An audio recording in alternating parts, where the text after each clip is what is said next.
Yes.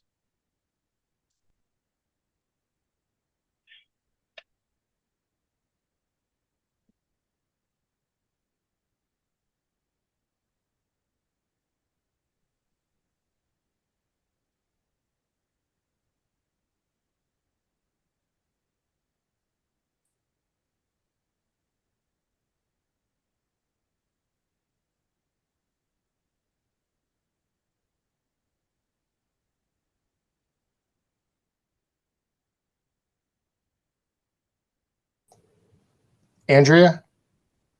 Yes. Okay. Sorry, I was having technical issues. Okay.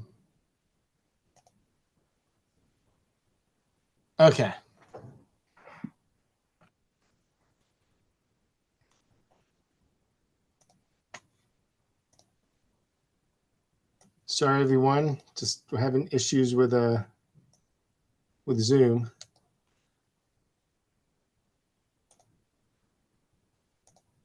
Okay. Could everybody see my screen for the presentation? Mm-hmm. Yes. Okay, but you don't see anything else? I'm just confused about where my screen just went. We can just see all your private email. Oh, well, I'm I'm glad. In that case, It's no, I'm working. kidding. Yeah. No, that's all I can see. Okay. I thank you, everybody, for waiting. So just officially, we're starting the August 20th, 2024 Administrative Adjustment Meeting, 3:10 p.m. Sorry for the late start. With that, just call to order and statement of authority pursuant to Maryland Code Annotated Land Use Article Division 1, Single Jurisdiction Planning and Zoning, Title 4, Zoning Subtitle 2, Designation and Adoption, Section 4-205 of the City of Westminster Zoning Ordinance, Section 164, 158, 1A1. The Planning Director is authorized to grant administrative adjustments from the following requirements in this chapter, and they include local height requirements, setback requirements, bulk requirements, parking requirements, loading dimensional and area requirements, and similar local requirements. With this, the director may grant the administrative adjustment in cases where the strict compliance with the requirements of this chapter would result in practical difficulty or unreasonable hardship, which has not been caused by the applicant. With that, we're going to move on to the first case tonight's case AA 2404. It's an application by Dean Kramer on behalf of Westminster Firehouse LLC. The property owner requesting approval of an administrative adjustment for 66 East Main Street, Westminster, Maryland, 21157, to zoning ordinance section 164, 111B and 164, 111C to allow reduction in the number of required parking spaces for new retail office use in the existing building on site. Who will be speaking tonight for this case? Hi, Mark. Stephanie Brophy here, BROPHY. I represent the owner, Westminster Firehouse LLC, and I think that I'll be leading their testimony through having Chaitan Mehta, who's the sole member of Westminster Firehouse, testify to certain facts, and also then his architect, Dean Camlin, who submitted the application. Thank you. So anybody that's planning to speak tonight, if you can raise your right hand. And do you swear that the testimony you're about to give in this arbitration is the truth, the whole truth, and nothing but the truth? I do. Everybody's affirmed they do. Thank you. Okay, with that, Andrea, I'll turn it over to you. Thank you. So on June 5th of 2024, an application was submitted to our department, the Community Planning and Development Department, for an administrative adjustment for 66 East Main Street. Property is zoned CC, Central Commercial Zone, and the property is owned by Westminster Firehouse LLC. The property contains a 3-story, 18,813 square foot building, and the applicant is proposing to renovate the second and third floors of the building for offices. This application, hold on one moment.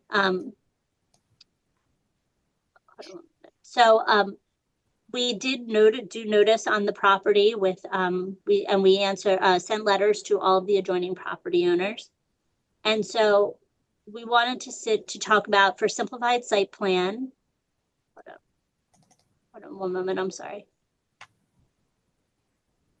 Simplified Site Plan SS 2411 was submitted also on June 5th, 2024 to establish the uses that are happening within the 3 floors located at 66 East Main Street.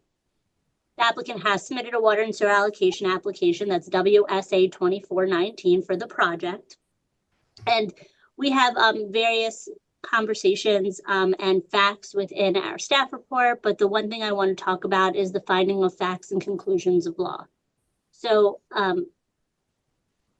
says here that the administrative adjustments that are being requested are to allow reasonable and allowed use in the CC Central Commerce Zone to operate at the property. Property is located in the Westminster Historic District, and the primary structure was built on the property in 1895. Property has operated both public and commercial uses in the past without providing any additional on-site parking spaces. There's city-owned parking lots in proximity to the property. There are 4 existing on-site parking spaces that are being provided, and it's not unusual for properties in the historic district to provide required on-site parking spaces, requiring the request to reduce the number of parking spaces that are required with the plan. The authorization of this administrative adjustment will not have any substantial detriment to any adjacent property owners and will not materially impair the purpose of this chapter or the public interest. Staff recommends approval of the proposed administrative adjustment per the city code. And one moment, there was a, and I just wanted to say that the applicant should understand that the administrative adjustment is also an exception to the general requirement, and it is not a matter of right. And the applicant bears the burden of persuasion, and the proof to justify the granting the administrative adjustment would not cause any detriment. With that, I just wanted to turn it over. On the screen here, I didn't include the plan, but I just wanted to do an aerial so that everybody could just get accustomed as to where the property was located. Thank you. So I'll turn it over to Stephanie, provide presentation. Okay, I had to take myself off mute. So, Andrea did a great synopsis. Basically, that would have been my opening statement. But just to recap, we're here requesting an administrative adjustment, a reduction in the required parking spaces because of the historic nature of this building. It's been there since 1895. And the testimony will show this applicant hasn't done anything to expand the building footprint. It just covers the existing site, covers the entire property. So it would be practically impossible for them to actually satisfy this, and the fee in lieu requirement, I think, will also show would make this a cost prohibitive measure so that projects wouldn't be able to proceed, and it's never been required in the past. So with that, I would ask that Chetan Mehta, I would like to ask him a few questions, and then if you guys have questions for him, obviously proceed with that when I'm finished, and then I'd like to call Dean Camlin to follow up with the more specifics about sort of this site, the calculations, and the proposal for reduction. So, Mr. Mehta, are you prepared? I am prepared. Okay, great. So, I guess as way of background, are you the sole member of the owner Westminster Firehouse LLC? I am. Okay, and when did you acquire the property at 66 East Main Street? In February of 2016. Okay, and do you know when the current building on the property approximately was built? 1895, I believe. Okay, and since you've owned the property, have you expanded the building in any way? I have not. Okay, have you ever been subject to parking requirements at this building? I have not had any new parking requirements, no. Okay. And have you ever been subject to landscape requirements? No, I have not. Okay. And has the use always been some form of retail, office, or commercial use since you've owned the property? Yes, it has. Okay. And remind me, what year did you purchase the property or acquire the property? 2016, and then in 2018, it was moved from my personal name to the LLC. Okay. So for 8 years. And as far as you're aware, has the property historically been used as a public or commercial space? Yes, the previous use was that. Okay. Now, just to loop us back around, I know in the beginning we talked about that this application for administrative adjustment is about reduction in parking requirements. We're also requesting that there be an administrative adjustment to landscape requirements because of the same facts about this property. So getting back to the actual space and the parking requirements, the intended use is a co-working space. Is that correct? Correct. And describe what a co-working space use is like. A co-working space is a space in which small businesses or large businesses can have a low commitment way of being able to have an office in a place. So it can provide meeting space for companies where everyone works remotely and maybe they get together once a month. It could be similarly a place where everyone's a remote worker and they need a place to meet that's not their home for sales, or a place that they need to go to work that's not at home with whatever commotion's going on at home. So it's not dissimilar to office in its use in that regard, as far as what people are doing in the space. However, it is dissimilar in the fact that people are not it is very, very atypical for people who have membership to a co-working space to be there more than a day or two or a couple days a week. Okay, thank you. So what floors would the co-working space operate on at this building? It would operate on the second and third floor only. Okay. And I know you were starting to describe it, but is it your understanding that the rate of occupancy for a co-working space is far lower than a traditional office space? Yes, it is. It is significantly lower. The reason being that in a co-working space, while you have to, due to the fact that everyone who's a member can, has the right to come in and take a desk,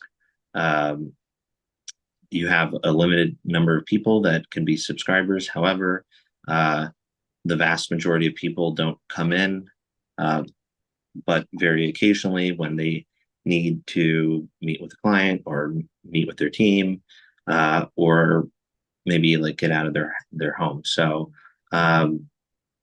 despite having a maximum capacity that's not dissimilar to office, the reality of it is that the number of people in a co-working space that occupy it on any given day is far, far less.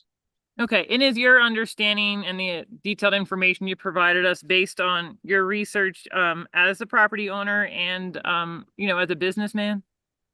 Yes, it is. And it's also based on my understanding from conversations with a co-working management company that will be affiliated with, who has co-working centers all around the world, including the state of Maryland and outside the state of Maryland.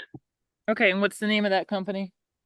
IWG, who operates under the name of Regis in the United States. Okay. Thank you. So for the parking, who's your architect? Dean Camlin is. Okay. And did he submit a site plan on your behalf? Yes, he did.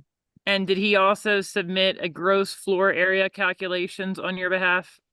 Yes, he did. Okay. At this point, Andrea and Mark, I'm not sure what's the most appropriate thing, but I would like to just put on the record to ask the city to accept into evidence the site plan that Dean Camlin submitted the gross floor area calculations design drawing that he submitted and I attached to my supplemental application on August 9th, and the continuation sheet as well, to the extent that I need to make that effort to have those accepted as formal evidence in this hearing. Is there anything else that either of you need me to do in that regard?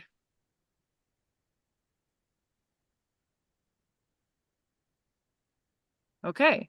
So Mr. Maida, are you familiar with the site plan and gross floor plan parking calculations that were included on the drawings submitted by Mr. Camlin? I'm as familiar as somebody who's not an architect. Okay, so is it your understanding that without the relief you're requesting today, you would be required to provide approximately 56 parking spaces for the 66 East Main Street? Yes, that is my understanding. Okay, and is it you're also understanding that if you were unable to do that, the statute that we're also asking for an adjustment from has an alternative. It's called a fee in lieu, and that would cost $2,500 per space that you were unable to provide, plus an annual maintenance fee? That is my understanding. Okay, and is it feasible to provide 56 parking spaces at your property? It is not feasible Okay. based on the fact that my property, the building takes up the vast majority of the footprint of the property. Okay. And in lieu of the spaces, the fee of $2,500 per space plus the annual maintenance fee, how would this cost affect your proposed project? This cost would completely make our project unfeasible, and it would mean that the building would continue to have the second and third floor unoccupied. Okay. And did you do anything that created the lack of space for parking at this property? I have not. Okay. Is it fair to say that the parking requirements, as you understand them, would cause unreasonable hardship for you as the property owner? Yes, it would, because I would not be able to rent out any space in my building. And Okay.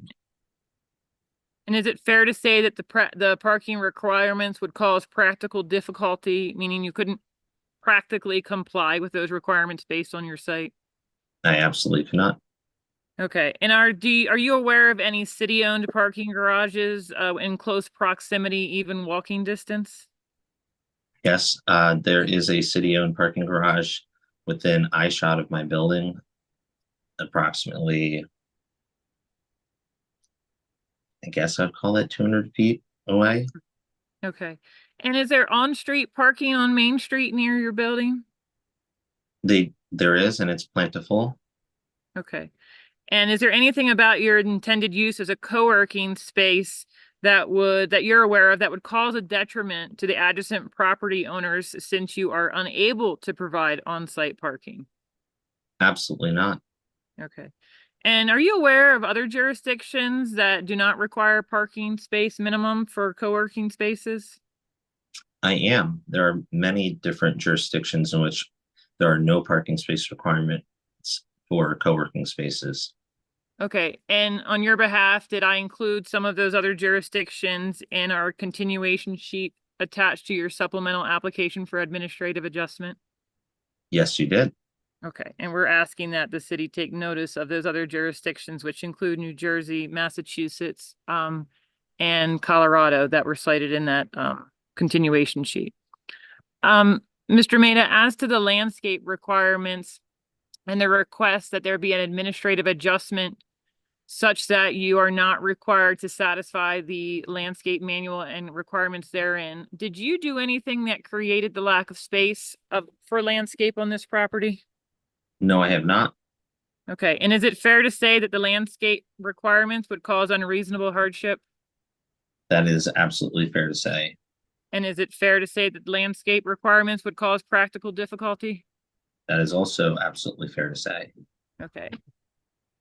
These are all the questions I have for Mr. Maida. On Andrea and Mark, I'm not sure if either of you want an opportunity to ask him questions, and if not, then I'll proceed with Mr. Camlin. You're muted. Mark, you're muted. Yes, I am. Thank you. I think we can go to Mr. Camlin to provide his testimony so I can get the full picture, and then ask, I'll have questions to follow up after that. Okay.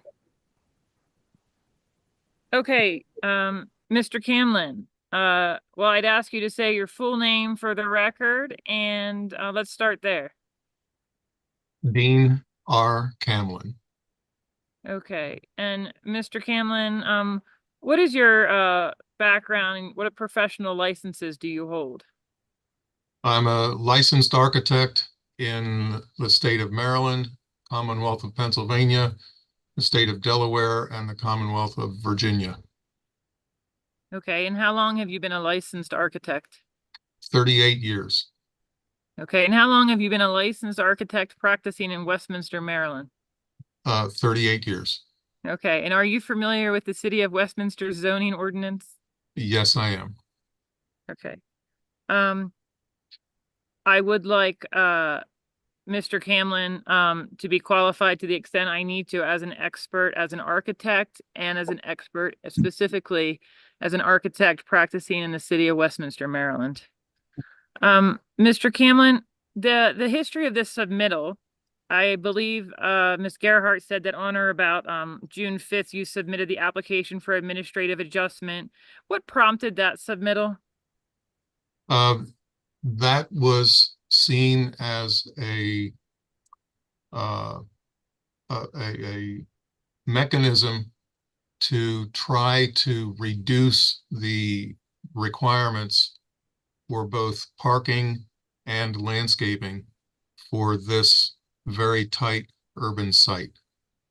Okay, and speaking of this very tight urban site, to the extent that it needs further explanation, from your perspective, can you explain the nature of the site for us and sort of what your thoughts are about the ability to provide parking or landscape? The site is a little bit less than half of an acre. In total, it's 18,813 square feet, plus or minus. And I would say at least 90% of the site is taken up by the existing building. And the remainder, 10% or thereabouts, is just about completely paved. There are 4 parking spaces in front of the building that are actually not on the site. They are on the city's right-of-way for East Main Street. So those 4 parking spaces that are associated by everyone with the building actually don't belong to the site. And there's really no opportunity on the rest of the site to park anywhere, except perhaps on the northwest edge of the site, where any parking would have to be accomplished using stadium style parking, where, you know, the first car in would be trapped by other subsequent cars. And that kind of a parking arrangement certainly does not comply with the city's parking standards. Okay. So based on your gross floor, okay, let's talk about that. So just to get it on the record, what is your reading of the zoning ordinance as to whether parking space calculations should be based on the gross area or the actual usable area? Well, I understand that the city interprets the zoning ordinance to say that the parking requirements should be based on the gross floor area of the building and the use that's in there. And that gross area would include areas for circulation, stairways, utility closets, elevators, and even wall thicknesses. And it was according to that formula that that I submitted revised parking calculations that eventually indicate that 56 parking spaces would be required for this site. And that's based on a mixture of retail, office, and storage uses. And all of those calculations are noted on my drawing C002, which was submitted to the city. Okay. And in your opinion, is it possible to provide those parking spaces on this site? No, as previously noted, there really is no on-site space for any parking. Okay. Are you familiar with the city's landscape manual and requirements? Yes. And is it possible to satisfy those requirements on this site?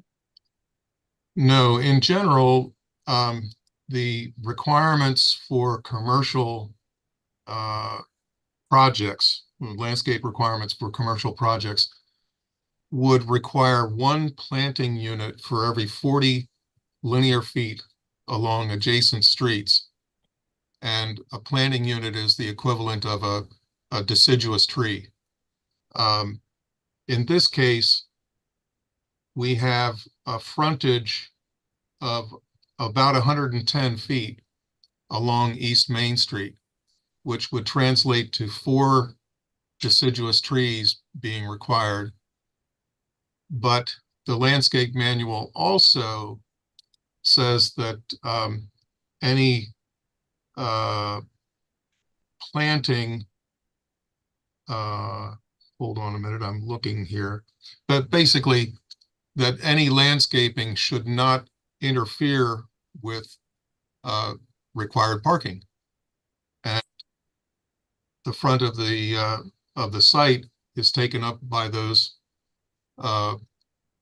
on-street parking spaces that I mentioned earlier. There's really no opportunity to put trees along the front of the building. Okay. And in your experience in Westminster, in downtown district, historic buildings, is this a relatively typical problem that you might see properties improved like this one so long ago and covering the entire site, that this exists for these kind of properties? Yes, there are plenty of examples of buildings in the downtown area where the side walls of the buildings are built right up to the property lines, and often those side walls are shared between buildings. Okay, and with your knowledge of the city and or often those, is it fair to say that often those buildings and properties improved as such have not historically been required to satisfy the parking requirements, be they actual on space or fee in lieu? Yes. In general, if those buildings have not had a change of use, they're not required to meet the parking standards. It's only been when there's been a change of use or some event that would trigger the need for a building permit that new requirements, and I say new, relatively new requirements, would come into effect. Okay, and are you aware of anything with this property and the adjacent properties that would suggest that not providing on-site parking would somehow act as a detriment to these properties, the adjacent properties?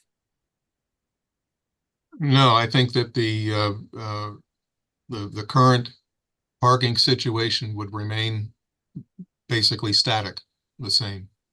Okay. So I don't have any more questions for Mr. Camlin.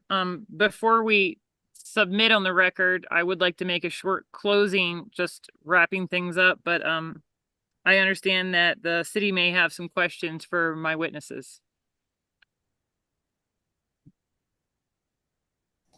Understood.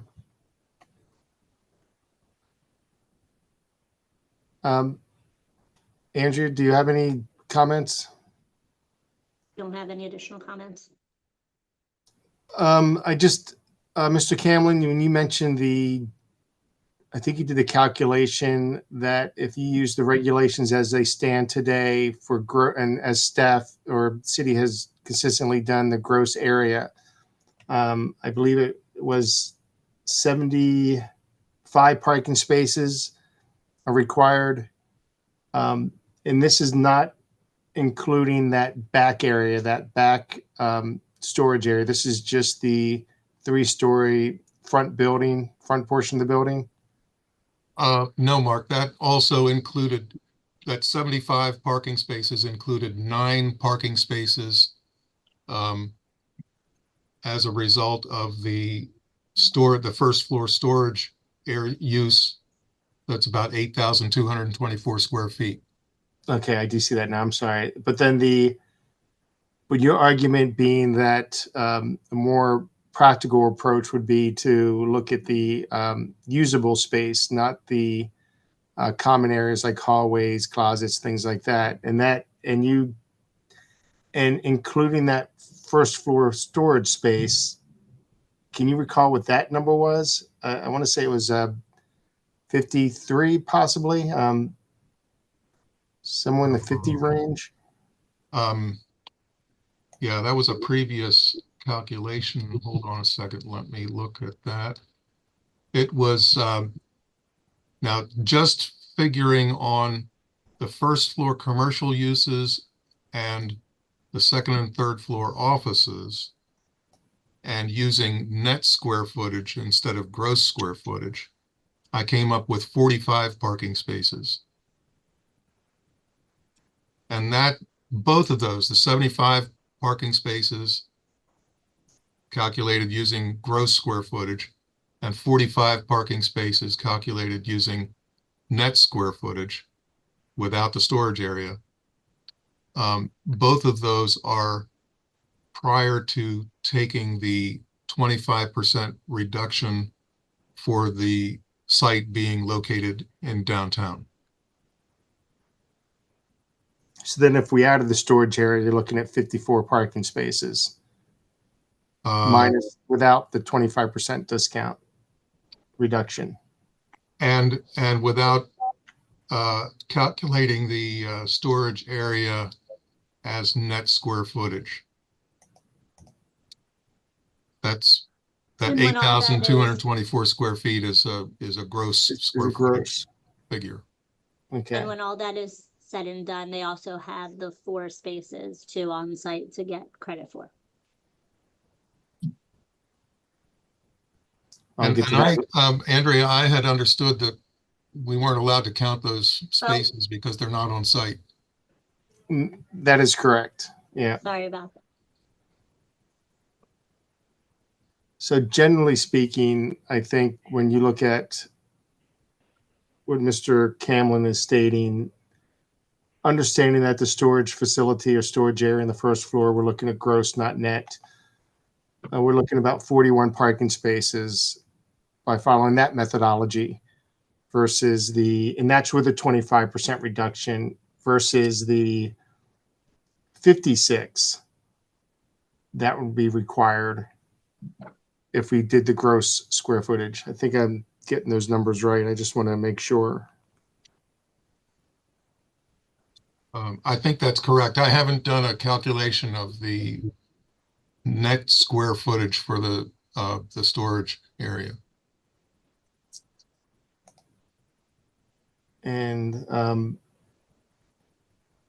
did you break it out maybe you haven't, because I'm just trying to think this through. The 3 floors, excluding the storage area, did you break out how much parking is needed for each floor? And if you did, do Do you know what that would be? Yes, for the first floor, it would have been 24 parking spaces. That's based on one space for every 250 square feet and a net area of 5,795 square feet. For the second and third floors, I lumped those together, and the net area there was 5,177 square feet at a rate of one space for every 250 square feet. That translates to 21 parking spaces. Okay, thank you.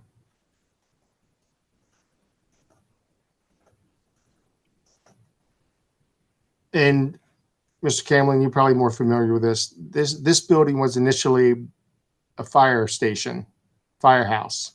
Yes. Do you know what, and again, I'm not saying you were around at that time, but do you know what the second and third floors, were they just generally probably offices or area for the fire station itself? Are you aware of what maybe the second, third floors might have been used for? I'm not aware of their historic use. I believe, now, this is just based on how the second and third floors are arranged. It seems like they were used as offices. This is always, to my understanding, it was always a volunteer fire company. So I don't believe there were any dwelling accommodations for fire personnel. I think they were probably all administrative uses. Thank you.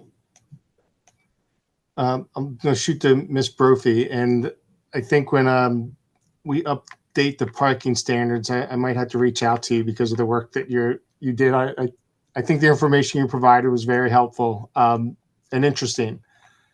I guess the question I had, when you were looking at the reduction, and do we still have Ms. Brophy? Yep, I'm here.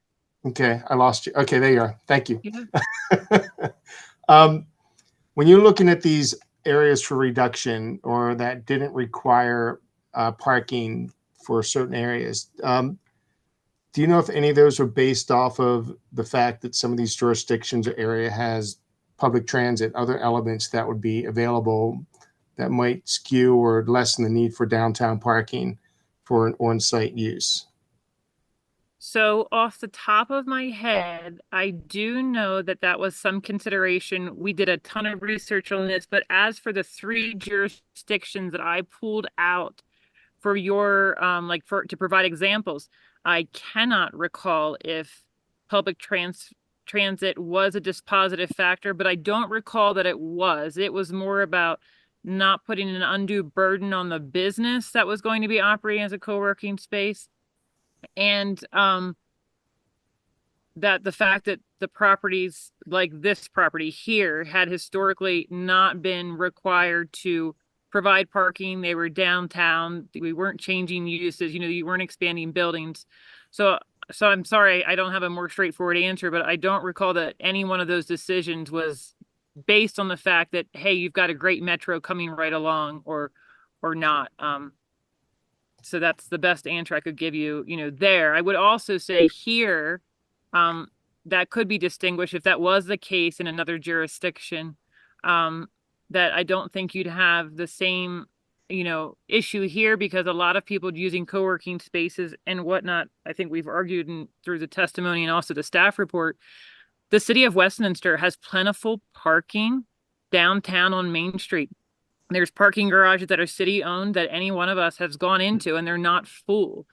So if somebody is coming here via another method, they're not biking, they're not walking, they're not carpooling. This city itself, while it may lack a major metro system or public transit, busing or something, has a ton of available parking. So it's, I think you'd be satisfying that fact in another way here. And I would agree with that, we recently had a parking study completed that demonstrates that the city has an abundance amount of parking, um, both in numbers and availability. And I just wanted to point out something Mr. Cameron had mentioned about how we got here and the need for the review. It is a section of the zoning ordinance. It's 164-206. And it talks about the provisions of this article. And this is specifically under the site plan section that says that any new, expanded, or remodeled use within all zones and no zoning certificate or building permit shall be issued therefore, except in accordance with the approved site plan. So that's kind of where we got to where we're seeing downtown. And he is correct. If there isn't a one use going into another use without any building permits necessary, it is equal to use. That does provide some flexibility for whether a site plan is needed or not, or if the site plan was already completed, that certainly it would be the nicer availability, but a lot of these downtown businesses or locations don't have those. So that's what predicated the need for the site plan, which then leads us to the review of the parking, because that is an element that has to be demonstrated in compliance with the ordinance. I just want to make that point, and also for the record. I don't think I have any other questions. Andrea, did you have anything you wanted to add from the testimony provided? No, I don't have anything. Then Ms. Brophy, if you have a closing statement. I will be brief, but just to sort of wrap it all back together, we're asking for a couple of things here. The first is we're asking for an administrative adjustment from the parking space requirements, and whether the calculation is based on gross or net, where I'm going with the number of 56 parking spaces on the gross area of the whole building. We're asking that the parking space requirements be deemed met, satisfied, or waived, whatever it needs to be done, such that they are zero, that this site is deemed to satisfy. The administrative adjustment is saying this site does not have to provide on-site parking beyond what is existing right now, which is, it sounds like zero since we can't count the 4. And that those two provisions are 164-11B and C. We're asking that we also, Westminster Firehouse, not be required to do a fee in lieu, because as the testimony showed, that would be cost prohibitive, and it would also create unreasonable hardship for this applicant who didn't do anything to this property to cause this hardship.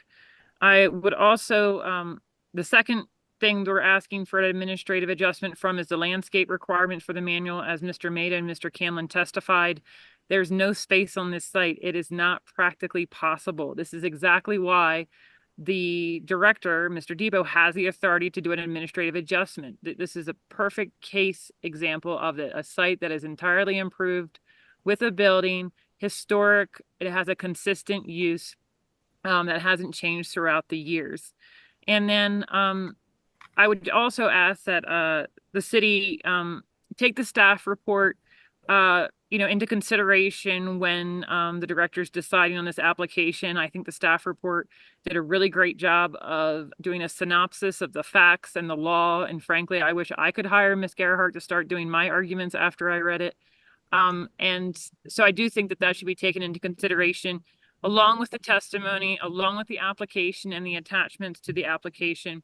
And finally, I just want to bring us back to why we're talking about, in addition to the property, the historic use, this intended use is a co-working space. In the city of Westminster, the zoning ordinance lacks a provision for co-working spaces. And so part of the key, idea here is that this is a completely different use than a traditional office space, which is where we're coming up with those calculations for, one space for every 250 feet or square feet, or 2 per office, whichever is greater. Mr. Maida has shown through his testimony that the rate of occupancy is much lower in a co-working space. And so I think right now, if there's even a parking minimum for this use going forward, it makes sense in this instance to waive parking requirements and revisit it as from an ordinance standard going forward. And I'd be happy to help the city because based on my research, parking minimum of 0 would be the best thing for co-working space. So I think we will submit on that. Thank you. Andrew, still nothing you want to add? Good. Okay, thanks.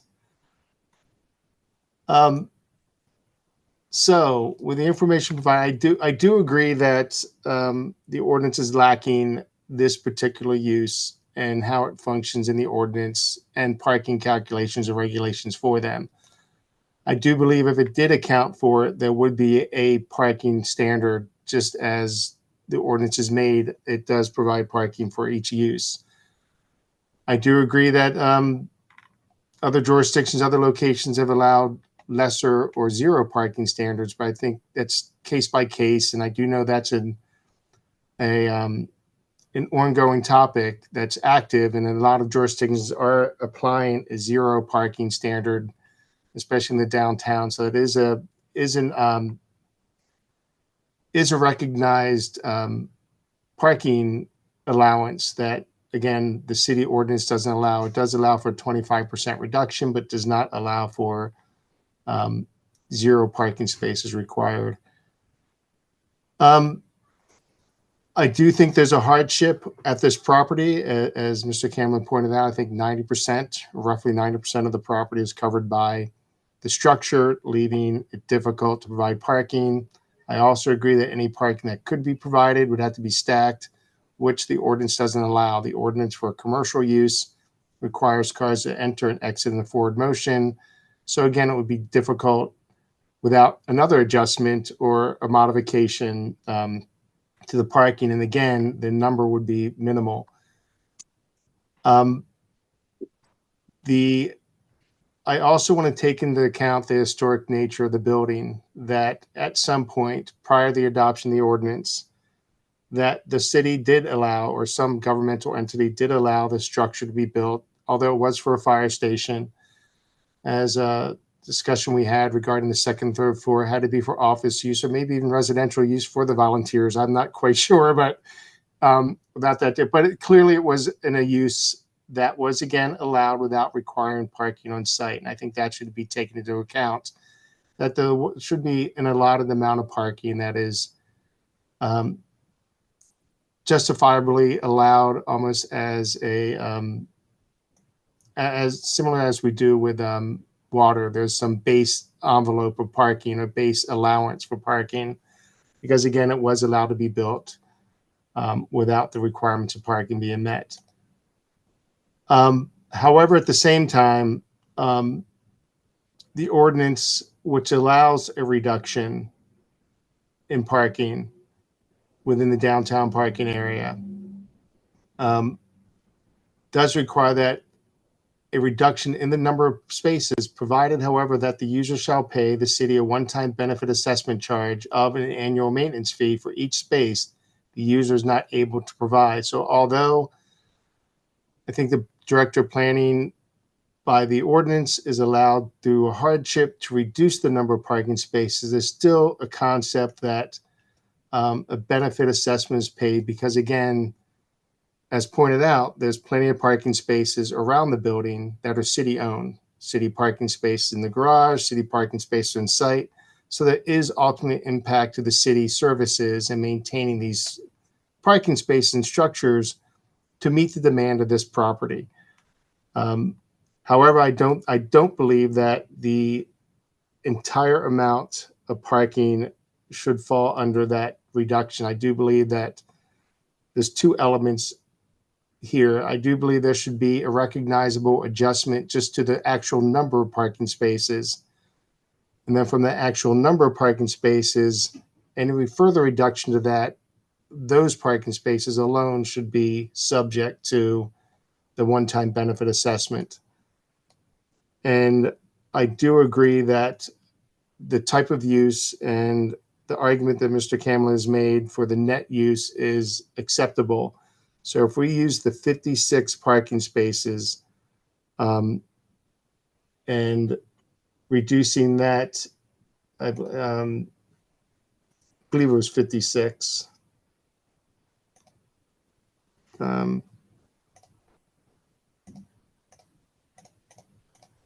then with the reduction of the 25% for the parking area, I think even though the parking space, the 4 parking spaces are a city and can't be used, they have been in use by this property. I think there will ultimately be a time that those parking spaces will not be available. But again, I think that should be calculated into potential reduction as well. So with all that said and done, I think I'm looking at the numbers, looking at the arguments provided. With the 56 required, I think a reduction of, again, with history and other elements, of 46 parking spaces, leaving 10 that would be required on site, which would be further reduced by the allowance for the one-time benefit assessment. So ultimately, the responsibility of the property owner would be for 10 parking spaces, not of the 56 that are required. Because again, I think there is still an element of impact on city services and city-owned parking spaces.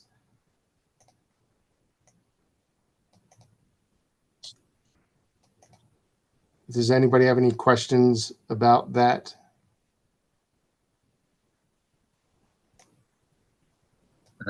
I do have a question about it.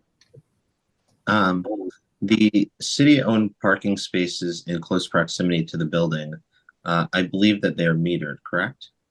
Yes. In that case, does the fact that they're metered not offset the impact to the city as far as these parking spaces, since the city would be collecting on those meters? Partial impact, yes, I believe it would.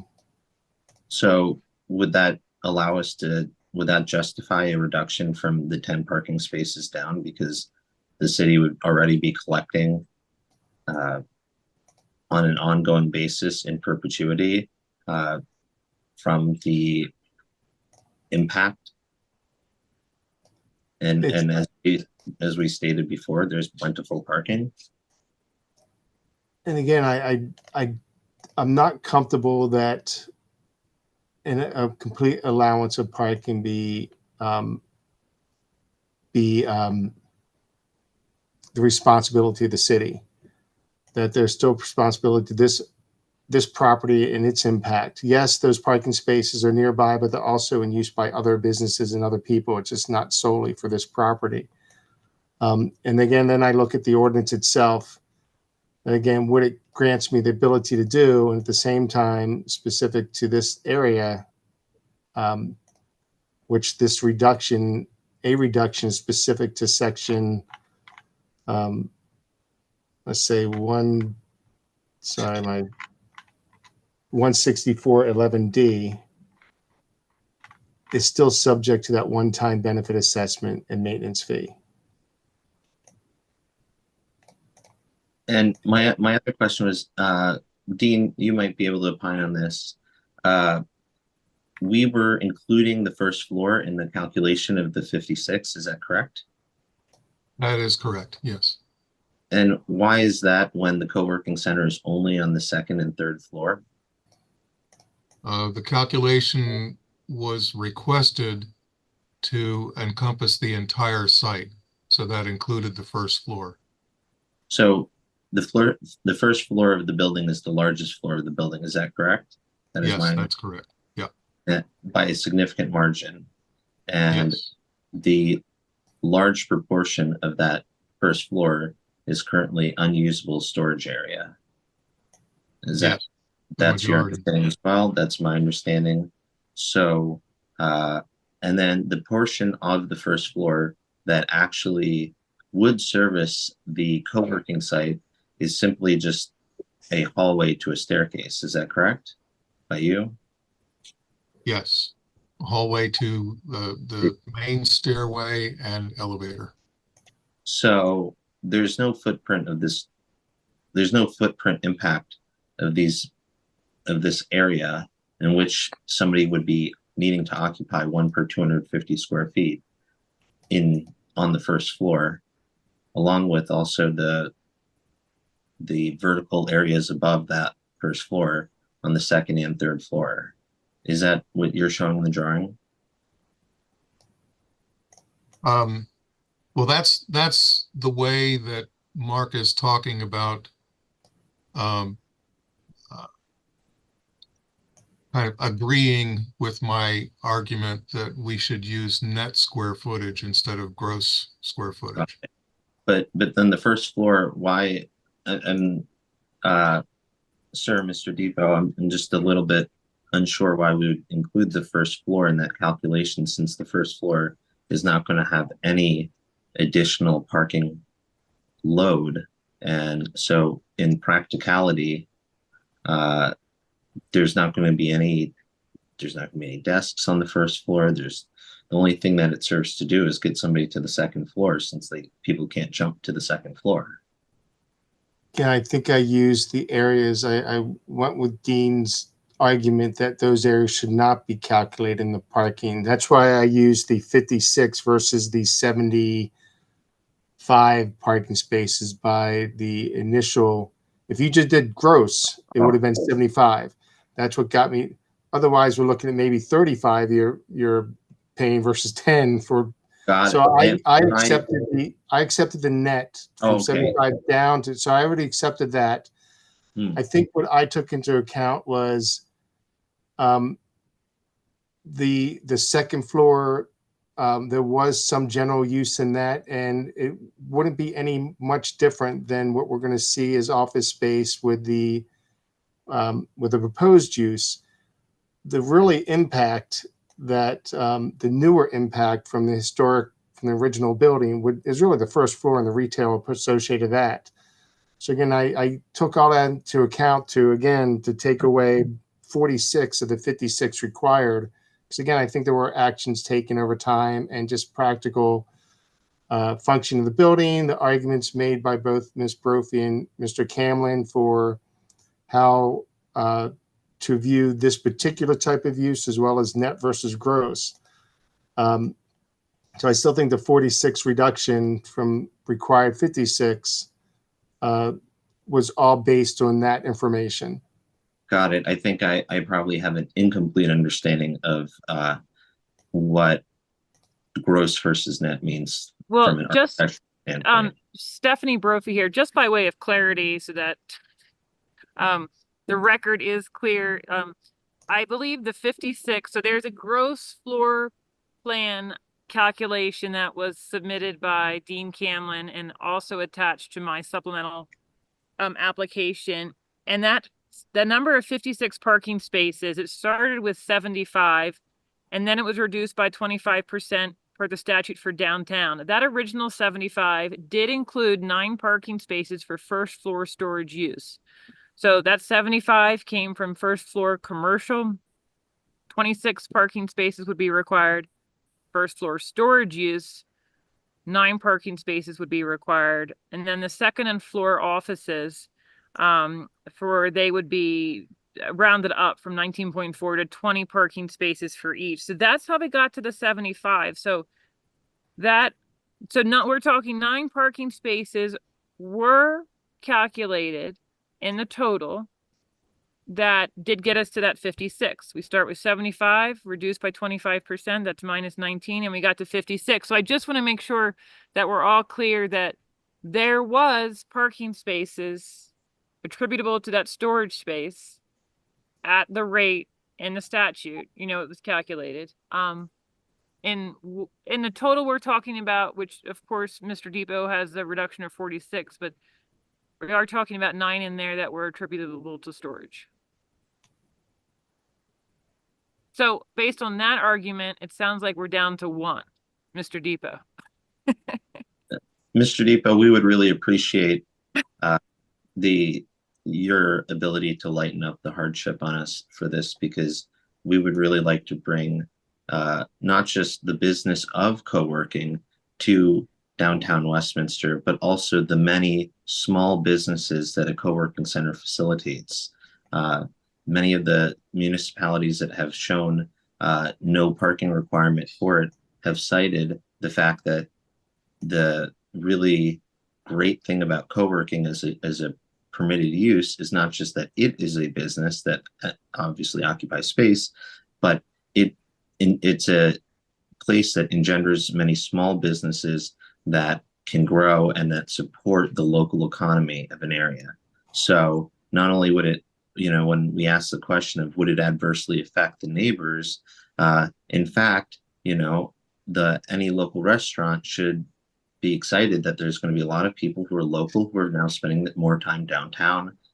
It brings a lot more revitalization, and it also, even in our own building, we've had vandalism happen a couple times earlier this year, and vacant buildings beget more vacant buildings. And the truth of the matter is that with the cost of the offset for the parking, even at 10 spaces, it makes it fairly prohibitive for us to be able to go forward in bringing this to Westminster. And we know that the city is very business friendly and is looking to build a strong local economy. And we would really appreciate any further relief if there's any at all possible. And thank you.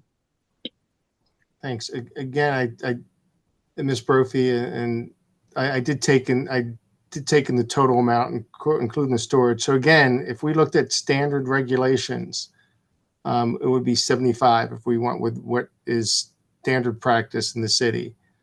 So generally speaking, with just providing 10, it's a 65 parking space overall reduction initially.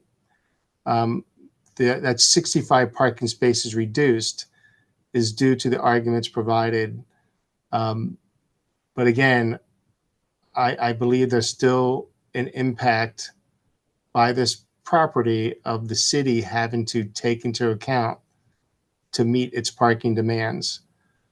And I still am comfortable with the still requiring 10 ultimately for the property.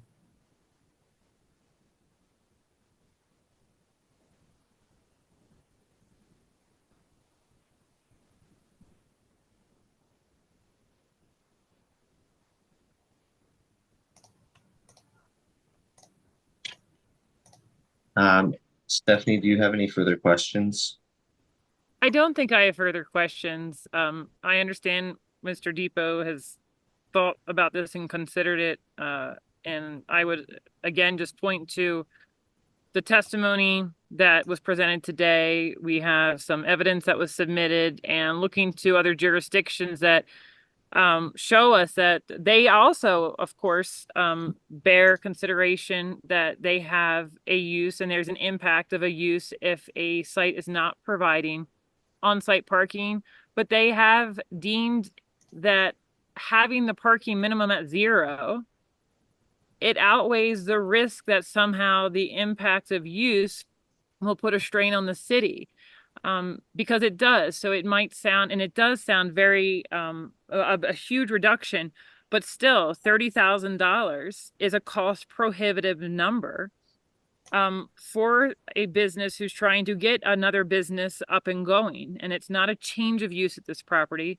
So I really would encourage Mr. Depot, the city, to while it may seem extreme here, it's not extreme. Other jurisdictions are getting more comfortable with this idea because there's so many other ways that revenue is coming in to support whatever that use is. And there are existing properties, right, that are paying that annual parking fee. And there's nothing to suggest here that this co-working space is going to create any sort of impact in this jurisdiction in the city of Westminster greater than other jurisdictions that said and decided, we want this space used to the point we're not going to require you to satisfy parking requirements. And I just think here it feels like it might be a big jump because the code, the zoning ordinance in Westminster hasn't addressed it yet as a use, but I don't think it's a big jump to say we're not going to require this use to have on-site parking, particularly at this property on this site with a historical nature, and they're not changing. So on that, I would again request that the reduction be down to 0, or something far closer to 0, so that, you know, Mr. Maida and Westminster Firehouse can proceed forward, you know, with the co-working space. And this is where I think, oddly enough, the ordinance does allow for 0 parking, similar to those other districts. It does allow that section of the ordinance. What is it again? 16411D. That's the whole concept, is it does allow for somebody, due to a hardship, providing 0 parking spaces. It allows for that function. So I think we are doing what other jurisdictions do. It may not spell it out specifically in that way, but in return, or for that 0 amount, there again, there is this concept of an assessment charge due to that impact. So I think the city did look at, as if you are down to 0, there should be some level of impact back for the city providing those parking spaces. And that's essentially what we're looking at here. The requirement here at the end of the day is 0 parking spaces are be provided on this site. But for that allowance, there is, again, a requirement of a benefit assessment charge. And I think it's just difficult for me to give an outright allowance, again, knowing that the parking has to be provided in some aspect.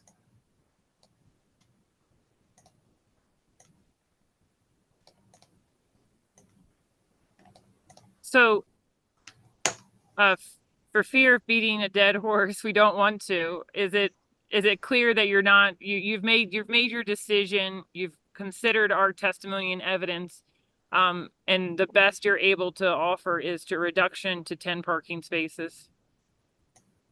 Yes, I think it's somewhat consistent with the other adjustments that have been provided for downtown parking spaces.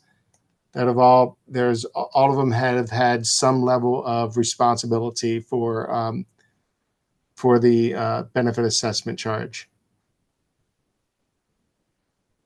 I would say this is probably the most significant reduction. Well, absolutely the most significant reduction that's been granted.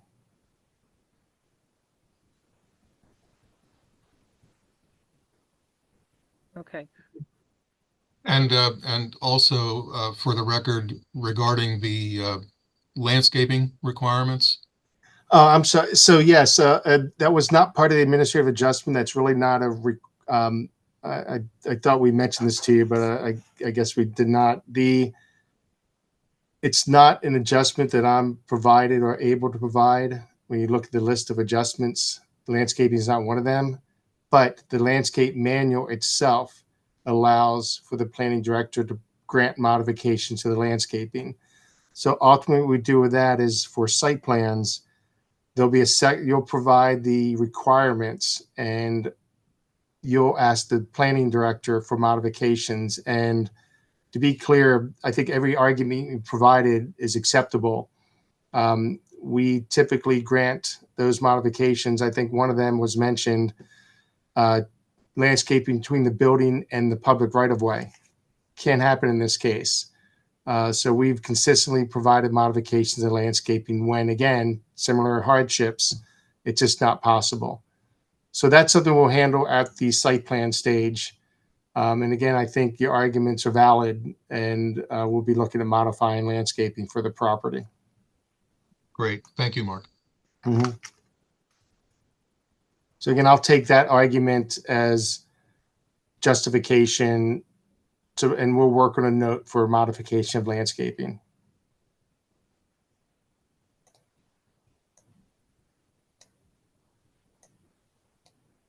And if there's nothing else, I'll close this case.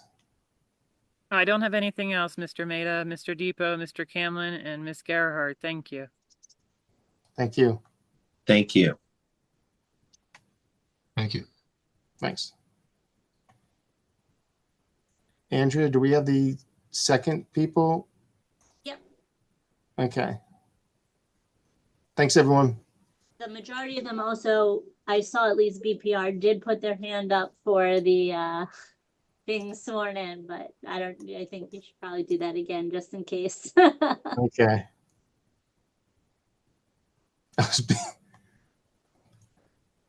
So, okay.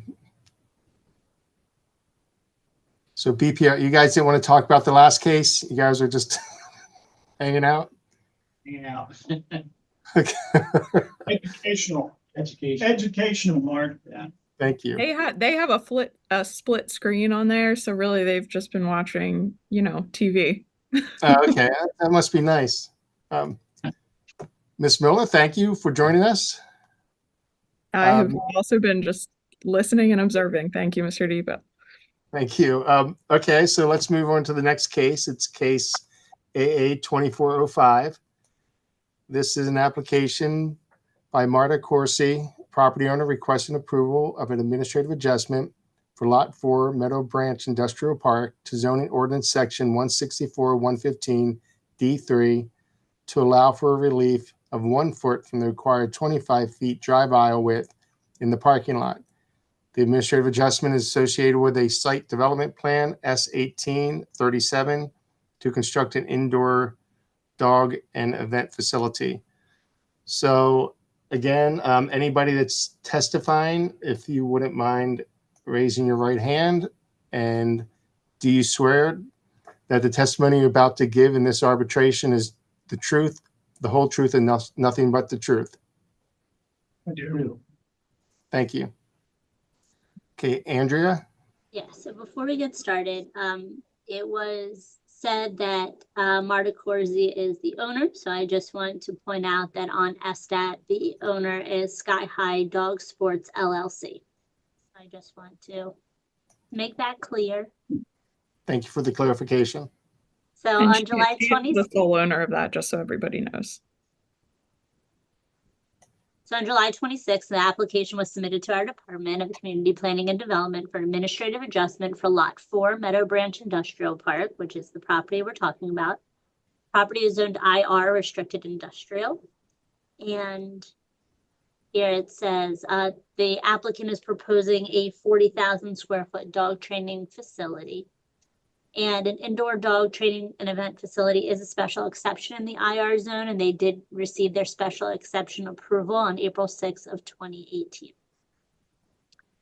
So I just want to point out that the applicant should understand that the administrative adjustment is an exception to the general requirement imposed by Chapter 164, and it's not a matter of right, and the applicant bears the burden of persuasion and proof to justify granting this administrative adjustment.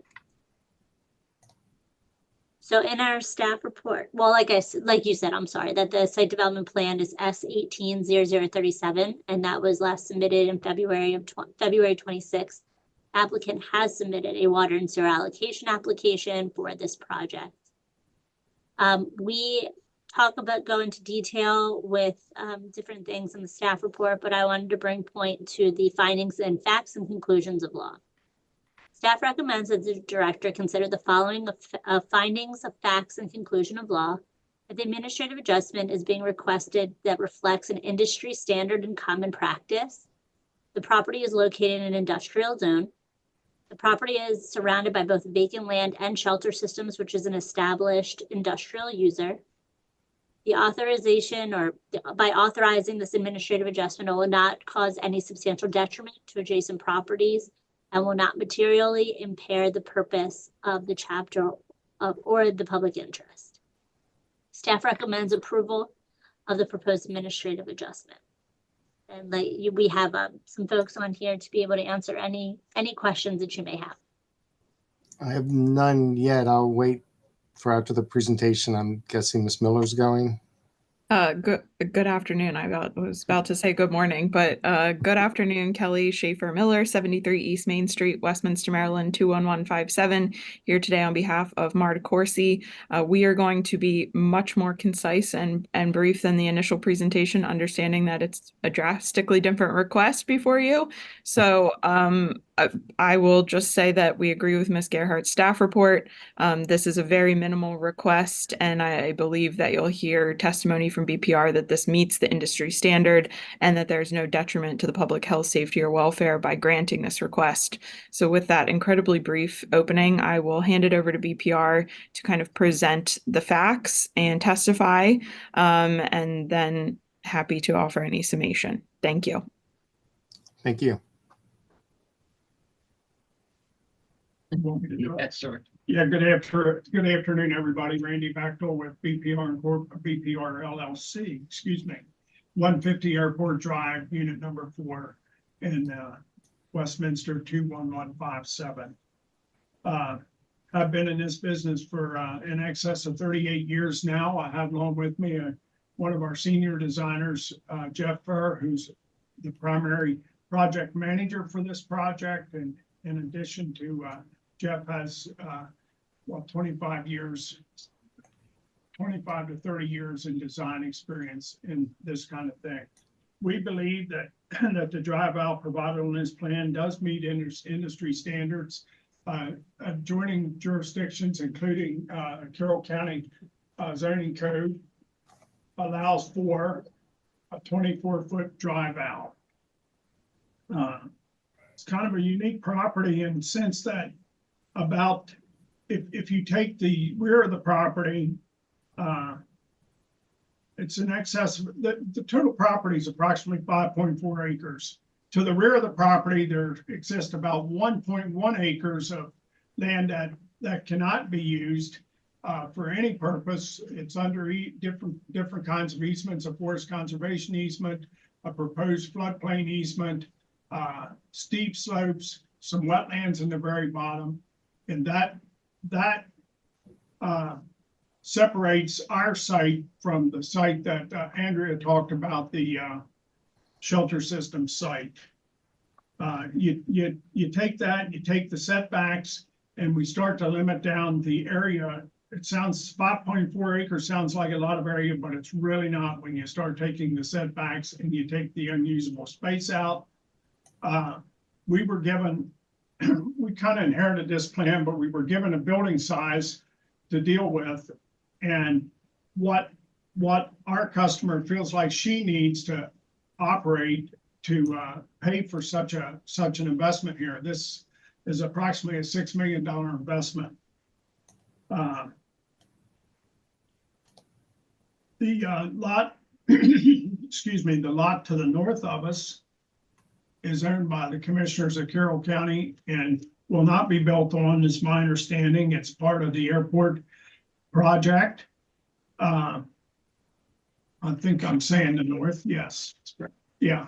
The lot to the south, Jeff is currently working on a storage facility plan on that particular property. There's some one residential site to the east, no, southeast, okay.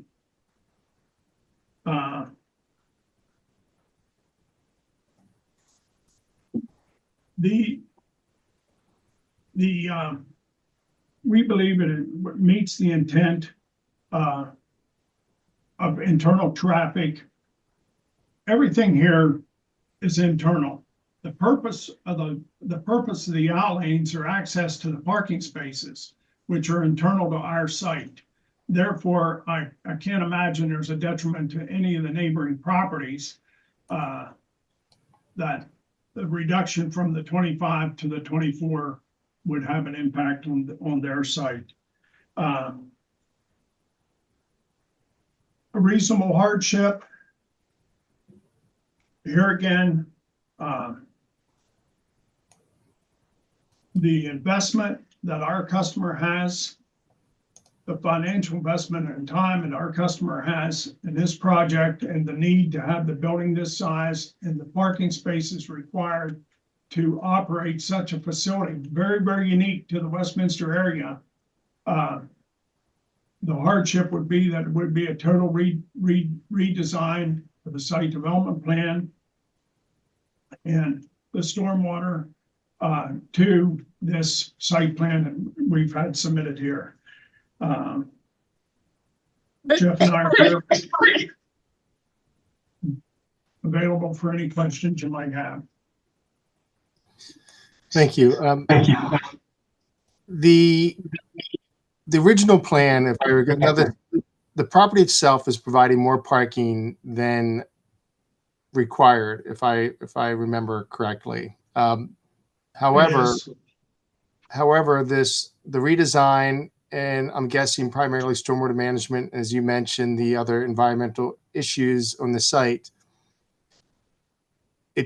that number has dropped, hasn't it? It's still above what was required, but it's still the number of parking spaces from the original plan and thought and request has dropped. It sounds like due to all these other elements as well. Yes, it is. Okay. I think what are we over now, Jeff? We're providing 33 spaces. Yeah, I think we're 17 spaces over. Um, Yeah, we're 16 spaces over the requirement now. A drop down from, I think, 144 or something like that on the original plan. Yeah. And the reduction of 25 to 24 is that's for all drive aisles throughout the site? Internal,